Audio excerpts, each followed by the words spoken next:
Hi, I'm Tim Deitch with Strategic Enhancement Group, and thanks for joining my video blog today. My topic for today is about ROI of training. How do we get the best results from our training experience? And the focus that I'd like to take us to today is on the role of the manager in making our training as strong and as effective and lasting as possible. You know, there's three types of people that attend a training session.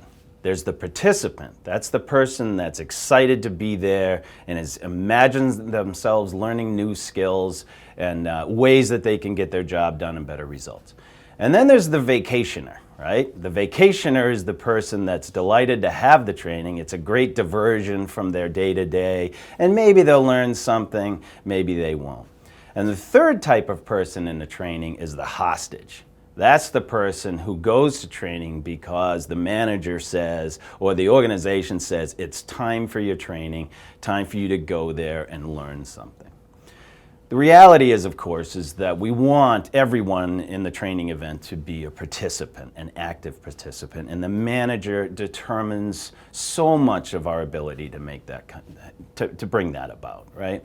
So three different approaches the manager really needs to take. One is in the pre-work of setting up the training itself. The manager has got to ensure that the training itself is aligned perfectly with the roles and the requirements, the accountabilities of the participants involved. The tighter that alignment is, the more the participants will be active and committed to the use of the skills and ensuring success. The second piece of the pre-work is relevance.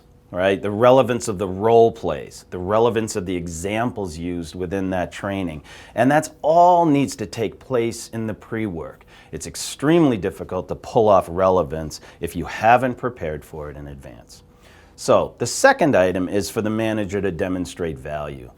Managers can't possibly walk the talk of being at every training session and so forth, but what they can do is kick it off. Even virtually they can kick it off through a Skype medium or something to that effect, or certainly in person. The presence of the manager tells the participants this matters to them individually and to the organization. Another is the recommunication of the expectations of the training, why we're doing this and what we want the result to be, how it will change the way we move going forward. The second piece, and I have a client that is really strong at this, is working on role play, that the manager sort of leaves what they're doing on the day-to-day basis, comes into the training and participates in the role play dynamic. I have a client, as I said, who has multiple managers come in when it's time to role play. It's not just helping to do role play, but it's helping to reinforce that this is a cultural dynamic, this skill set that we're trying to bring about. So very important. The third and last piece is reducing barriers. Post-class, the manager needs to take a frontline position on coaching and reinforcing the skills to ensure success. And this, again, it's not just to be a good coach. It's to reinforce that the investment in the training and the investment in these people is critical to our success. And the manager proves that by paying attention and reducing the barriers of time so that we can coach and reinforce the skills the way we need to. So there it is, those three items: the pre-work of the manager, the demonstration of the value at the training period, and then reducing the barriers post-training to ensure that the coaching and reinforcement takes place.